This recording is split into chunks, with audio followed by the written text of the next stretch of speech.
the jury is still out in some way, shape, or form with Maccagnan, then it's either going to be that they replace both of them, or they say to Maccagnan, all right, we're going to give you a chance to pick your coach. Yeah. Because Bowles was here when Maccagnan got here. Right. Bowles was not a Maccagnan hire. So do you give Maccagnan a chance to pick his own guy and figure this out? But the Jets definitely are going to have to make that move. Because yesterday was a disaster. How do you lead the Tennessee Titans 16-0 and then wind up losing that game? What was it, 26-22? Was that the final score? I think it was 26-22. So Tennessee is not a good offensive team. No. And the Jets had a 16-0 lead, and the Jets aren't a good offensive team either. So it was just perplexing to me and really disgraceful that the Jets could blow that kind of a lead and allow Tennessee to come back and win that game. Because part of me says, all right, good, because I'd rather have the Jets lose as many games as possible now, because obviously they're not playing for anything. So you might as well lose, because then you get a better draft pick, which is what the Giants should be doing, because who knows they need a quarterback desperately, and every time they win, they're falling down the draft board. The Giants blew a 10-point lead yesterday. I mean, it was kind of whitewashed by the eventual victory, but they blew a 10-point lead in the last 2 minutes. Yeah. So, then Aldrick Roses kicks the field goal in extra in overtime, and the Giants defense held Chicago, which was playing without Mitchell Trubisky, their star quarterback, because he's hurt. But it's nice that the Giants won. Put it that way. It was 3 out of 4 now for them, which is nice.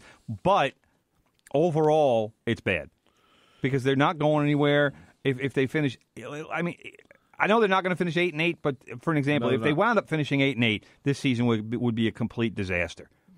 Because if you start 1-7 and then you finish 8-8, all you've done is demoralized your fans, demoralized your players, put up a completely negative attitude and vibe around the team, and then later in the season, in the second half, then you've screwed your draft position. So it's a complete disaster of a season. That would be an 8-8 that is worse, as bad as an 8-8 season could be. It would, but it would be at a good time. You don't want your team to lose every week, Tim. You know that. That's the problem. Look, I'm just looking at the attendance of the Jets game yesterday. It was at MetLife. 60,900 people. They have a 75,000 seat place. Maybe they're counting tickets. Who knows? Like actual tickets used. I have no idea. I don't know what they count or how they count it. But I don't know if that's sold or total. It didn't say. It just said. I assume it's who showed up. It's a 75,000 seat stadium, like you said. I didn't see the Jets yesterday, so I don't want to comment on how full the place looked. Well, I'm just saying what they reported. But so anyway, I don't know. I just you can't play to lose. Nobody's playing to lose, but I'm saying they don't have enough talent to win. But what I would, if you're going to do that, where you're playing to get the better draft pick, then you put your second team in and you let them play the rest of the season, even if you're playing all these first line guys.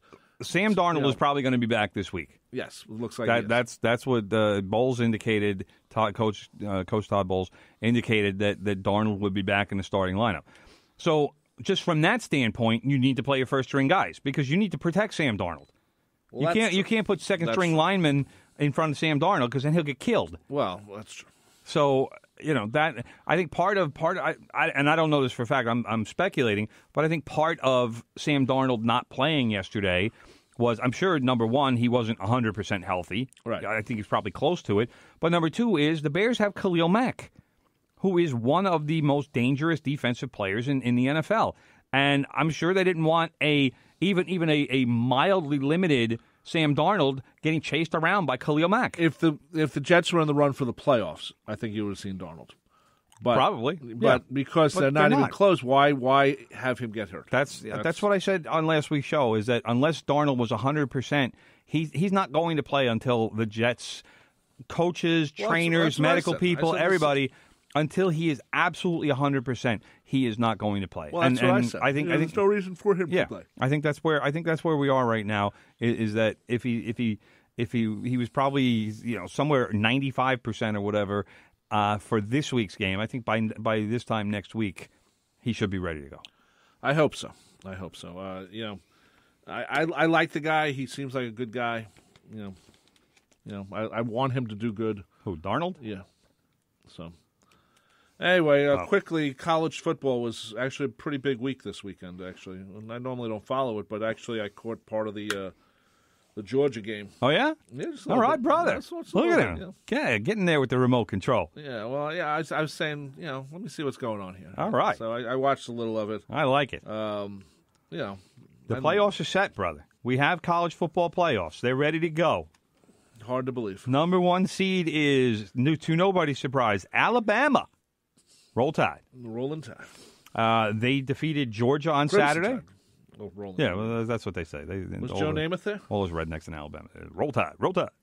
Was Joe Willie there? I don't know, but probably. I don't know. They didn't show him. I don't remember seeing. I watched that game because we were doing it at work, but I don't recall seeing Joe Namath at the game.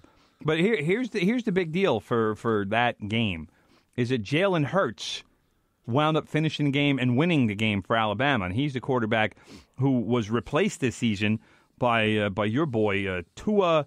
I wrote his name down.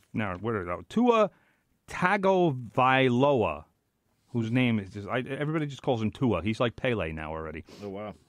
But Tua got his ankle stepped on and wound up he has a high ankle sprain. One of his 330-pound linemen was blocking somebody and had to take a step back because the guy was pushing him, trying to get to the quarterback, and he stepped on the inside of Tua's right ankle, and Tua went down. I thought the way he grabbed his leg, I thought he tore his Achilles. Oh wow! And then we saw the replay, and it was okay. Lineman stepped on him, big 340-pound guy. So, yeah, that hurts. But he's got 2 weeks to get healthy now. And he should be back. But Jalen Hurts came in, and Jalen Hurts was outstanding because Alabama hadn't been able to move the ball. Tua against Georgia did nothing. He was terrible. And this is the guy who's the front runner for the Heisman Trophy, which, by the way, Heisman Trophy candidates will be announced tonight at 7 o'clock. But Jalen Hurts came in, much like Tua came in for Jalen Hurts in a national championship game at halftime last year and led Alabama to victory. Well, now it was Jalen Hurts' turn because Tua wasn't playing very well, and it wouldn't surprise me if Nick Saban would have said, hey, Jalen, get in there because we need to shake it up. That's how bad it was. Georgia was up by 2 touchdowns and probably should have won the game. And because Georgia lost the game, Georgia is not a playoff team. So that's what happened. I thought the NCAA committee and whoever makes these decisions, I thought they should have been a little bolder with their selection. But because Oklahoma beat Texas, and I know Sally Dowdy and Tommy Dowdy are very upset about that, Texas alone. They're crying. But because Oklahoma beat Texas in the Big 12 championship game, Oklahoma winds up as the number 4 seed. And we have Clemson. Undefeated Clemson is the number 2 seed, and number 3 is undefeated Notre Dame. Now, Notre Dame hasn't won a national championship since 1988. It really doesn't matter, though. which upsets my boys. I got Jeff Roberts, I got Kevin Moran. All of these guys, big Notre Dame fans. But I think Clemson's going to kill Notre Dame, and I think that Alabama is going to destroy Oklahoma. That game, the Alabama-Oklahoma game, should be a fun game. If Tua is healthy, it's Tua against Kyler Murray, who is the Oklahoma quarterback. That's going to be a show. Well, going to be a high-scoring game because both of those guys can throw. And Kyler Murray, that's probably going to be his last football game because he was a first-round pick of the Oakland Athletics in the baseball draft. He's going to be one of those baseball guys? Yeah, he's already got $4.5 million worth of bonus sitting in his bank account. He's not going to be like John Elway, play for the Yankees. He told Oakland he wanted to play football for one season at Oklahoma. They said, "All right, go ahead and do it." I'm like, I would have done that. I would have been like, that absolutely not. I'm not letting you get on the football field and get your head handed to you. But that after this season, that's it for Kyler Murray. He's not going to go play football. He's got a baseball future to look forward to. But I can't see any scenario where it's not Alabama versus Clemson for the national championship again. So we'll see what happens. We've been and again, Georgia has a claim as far as being a team that deserves to be in. I know that I'm hearing noise from Ohio State, and you know what, Ohio State people, you need to shut up because you got no claim whatsoever for being in the national championship game. And I'll tell you why. Here's why. and it involves Maryland, of all teams. Well, you're a school, man. You didn't go there, but you love them. Love Maryland. Ohio State let Maryland, first of all, Maryland should have won that game. The game wound up going to overtime, and the only reason Ohio State won is because Maryland tried a 2-point conversion after they scored a touchdown that made it, I don't know, like 52-51 or something like that. Maryland goes for the 2-point conversion with a decision that I actually agreed with because I figured the longer that game went, the more it favored Ohio State. Right.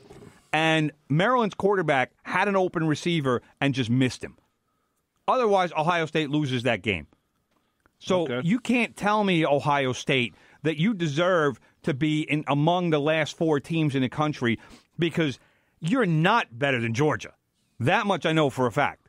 All right? Oklahoma, maybe, but no.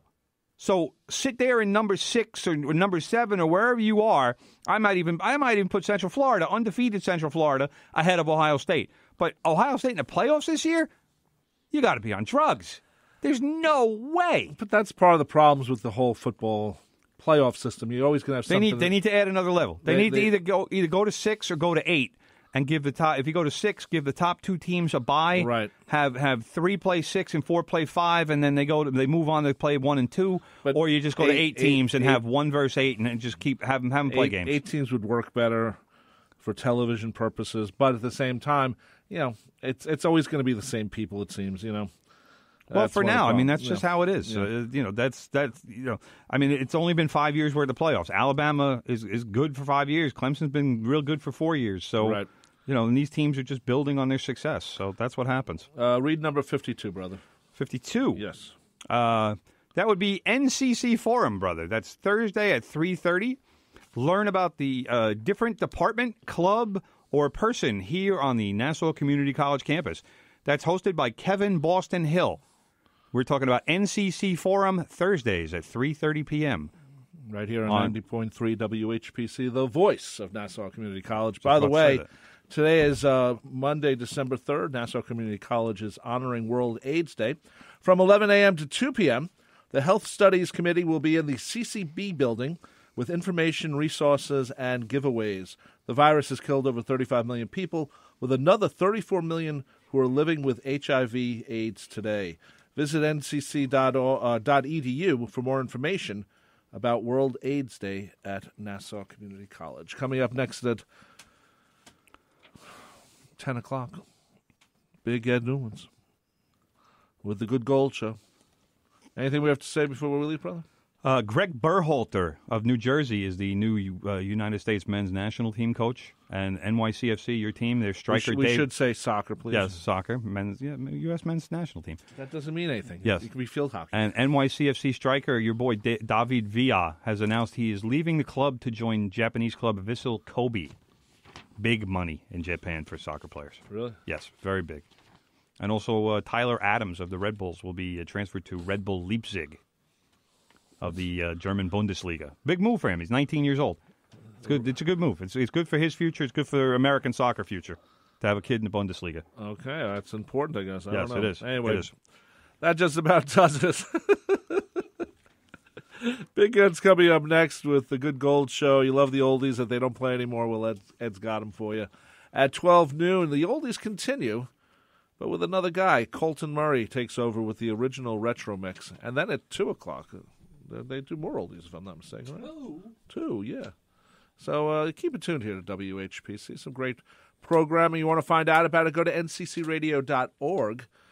There's over 60 different programs here at WHPC. There's got to be something you like. And I have to say one more thing, brother. This is very important. This is very important. What's that, brother? What's that, brother? If you have a preset in your car that's not being used, put WHPC on it.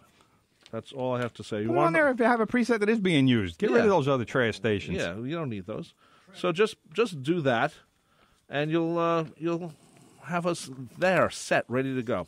Anyway, catch us on Spreaker for the podcast. We'll see you next week with more Talking Sports from the Press Box every Monday, 9 a.m. to 10 a.m. right here on WHPC. Take care, and bye-bye.